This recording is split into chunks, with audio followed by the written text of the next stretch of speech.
انا دلوقتي عاوز ادور اشتري بيت. رحت لقيت واحد حبيبي، قلت بس بقى ده 100 100 وانا ايه هشتغل معاه بتاع الريل استيت ايجنت، يجي يدور لي على بيوت.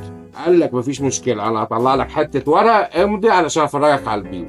في الورقه دي بقى لقينا ايه؟ ان هو لازم يفرجك على البيوت لمده 3 اشهر، بس انت مش عارف، لازم بقى تقرا الورقه كويس. طلعنا اول مره انا وهو ما ارتحناش مع بعض.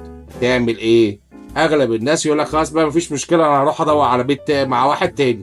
خلي بالك بقى من حته، اقف بقى هنا. لو دورت مع واحد تاني دلوقتي لازم تدفع الكوميشن للراجل اللي معاك اللي انت مضيت الورقه، ومين؟ الراجل التاني. فعشان ما تخشش بقى في الغلط، العقد شريعه المتعاقدين قال لك بصراحه 1 2 3، يبقى انت عاوز تلغي 1 2 3 تبعت له ايميل لو سمحت كنسل الكونتراكت. المفروض يبعت لك ايميل بالكنسليشن بتاعت الكونتراكت، هو ماضي وانت ماضي، وتحتفظ بالكوبي دي. لو عجبك الفيديو يا ريت تعمل لايك وشير، ولو عاوز تتكلم معايا انا بعمل فري كونسلتيشن، كلمني واحجز ميعاد معايا على gmbrokerage.com، وربنا معاكم.